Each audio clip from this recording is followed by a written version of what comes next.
Have you ever thought about what you'll leave behind? I'm not talking about a will or a trust fund. I'm talking about a true legacy, something that grows and gives long after you're gone.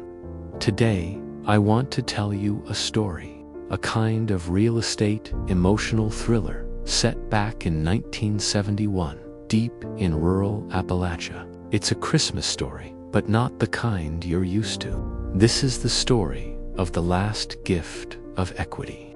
Imagine a dying carpenter. He knows his time is short. He doesn't have a pile of money to leave his children. No stocks, no bonds. What he has is a set of skills, a strong back, and a heart full of love. So he decides to build a house he technically can't afford. It seems like a reckless, desperate act, right? Building something that could bury his family in debt. But this carpenter, he wasn't just building with wood and nails. He was building with a revolutionary idea. Instead of leaving behind traditional Christmas gifts under a tree, he decides to leave behind equity. But this isn't the kind of equity that a bank calculates. This is something far more powerful. He designs the house so that each room holds a special purpose. These rooms, he explains to his bewildered children, will increase in value, but only if they are used for service to others. Think about that for a second. The value isn't in the square footage or the materials. It's in the actions that happen within the walls. Let's break this down. The kitchen, for example. It's a beautiful, spacious kitchen with a large, sturdy table at its center. Before now, the carpenter told his grandkids, this kitchen's value grows every time you share a meal with a hungry neighbor. Every loaf of bread baked for someone in need adds to its worth. The equity wasn't just financial, it was communal. The children, initially confused and maybe a little resentful. After all, their friends were getting toys and new clothes, start to see their home differently. It wasn't just a place to live, it was a tool for good. Then there's the workshop in the basement. It's filled with his old tools, worn smooth from a lifetime of use. This space, he says, gains its value when you teach someone a skill. Fix a neighbor's broken chair, help a young person learn the craft of woodworking. Every act of teaching and mending builds equity here. Suddenly, the dusty old workshop becomes a classroom, a hub of community repair and empowerment. The inheritance wasn't the tools themselves, but the knowledge of how to use them for others. He even designed the spare bedroom with this principle in mind. This room's value, he explains, on a cold December evening, is measured by the warmth and shelter it provides to a traveler or someone who has fallen on hard times. Its equity is hospitality. The kids begin to understand. Their grandfather wasn't leaving them a burden. He was leaving them a roadmap to a rich life, a life of purpose. As the years pass after he's gone, the children live by his words. They run the house just as he intended.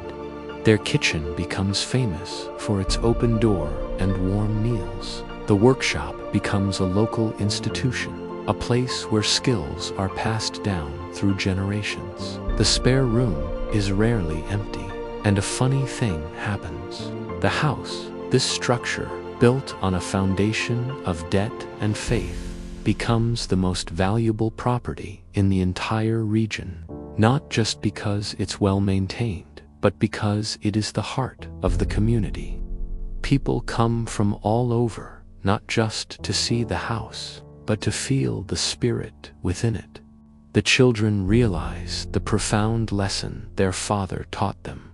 True inheritance isn't currency, it's capability. He didn't just give them a house. He gave them the ability to create value, to build relationships, and, most importantly, to find wealth in service. He taught them that an asset bought with meaning will always outlast money that's earned without it. This story really makes you think about our modern definition of wealth. We're so focused on numbers in a bank account, on stock portfolios, on flipping houses for a quick profit. We measure our net worth in dollars and cents. But what if we measured it in the lives we touch? What if the equity in our homes was calculated by the joy, safety, and community we create within them? The carpenter's story is a powerful reminder about the things we build. Whether it's a house, a business, or a family, we have the potential to be so much more than just a financial asset. When we infuse our work with purpose and a spirit of service, we create something that doesn't just hold value, it generates it endlessly. The value isn't static, it compounds with every act of kindness. Think about your own life, your own assets. It could be your home, your skills, your time. How can you use them to build this kind of lasting equity? Maybe your kitchen can be a place for connection, not just cooking. Maybe your workshop, whatever your unique skill is, can be a place for teaching and sharing, not just for personal projects. This isn't about grand gestures. It's about small, consistent acts of service that build a legacy of capability. The carpenter from Appalachia didn't have much in the eyes of the world, but he left behind an inheritance of infinite worth.